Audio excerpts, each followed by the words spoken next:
السلام علیکم ورحمۃ اللہ وبرکاتہ۔ یہ جنتی پہاڑ، جس کو جنتی پہاڑ بولتے ہیں، ماشاءاللہ جو نبی کریم صلی اللہ علیہ وسلم سے محبت کرتا تھا اور نبی کریم اس سے محبت کرتے تھے، اور یہ اسی وجہ سے اس کو جنتی پہاڑ بولتے ہیں۔ اور یہ جنت کا حصہ ہے، یہ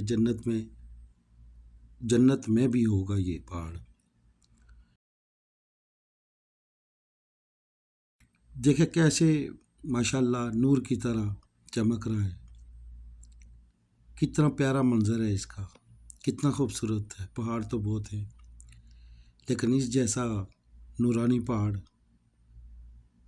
کوئی نہیں، ماشاءاللہ۔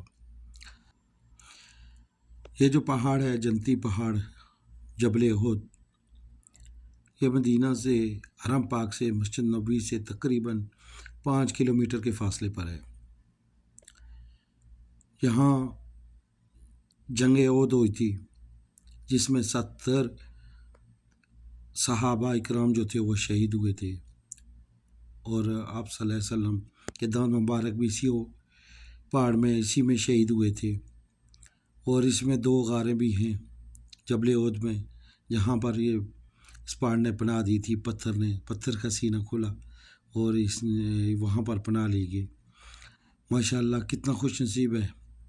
اور مجھے الحمدللہ اس چیز کی زیارت ہوئی ہے۔ ابھی تو یہ بند کر دی ہے، جو غار ہے یہ تو بند کر دی ہے، یعنی باہر سے سیمنٹ لگا کے بند کر دی ہے۔ میں نے کوئی 10 سال پہلے بھی اس کی زیارت کا شرف حاصل ہوا، تو ماشاءاللہ جیسے ہی ہم غار میں گئے اور کیا دیکھا کہ الحمدللہ ایک کرسی بنی ہوئی ہے اندر، اتنی پیاری خوبصورت اور اتنی خوشبو آ رہی ہے، کیا بتائیں آپ کو۔ 1 مہینہ تک وہ خوشبو ہمارے دماغ سے نہیں نکل رہی تھی، ماشاءاللہ۔ تو اب تو بڑی خواہش ہے پھر ایک بار اندر جائیں، لیکن وہ بند کر دیا، اس وجہ سے اب اندر نہیں جا سکتے۔ آپ باہر سے صرف اور صرف آپ دیکھ سکتے ہیں۔ اور یہ پہاڑ کی تقریباً جو ہے نا لمبائی جو ہے یہ 3 کلومیٹر ہے، چوڑائی اس کی 3 کلومیٹر ہے اور لمبائی اس کی 7 کلومیٹر ہے، ماشاءاللہ بہت ہی پیاری۔ اور مسجد بھی یہاں ہے، قریب ہے، جہاں آپ صلی اللہ علیہ وسلم نے 4 دن نماز پڑھی تھی۔ اور آپ صلی اللہ علیہ وسلم کے چاچا امیر حمزہ رضی اللہ تعالیٰ عنہ کی قبر بھی یہاں پر ہے، اسی جگہ ہے، نزدیک ہی، مطلب جبل احد کے ساتھ ہی ہے۔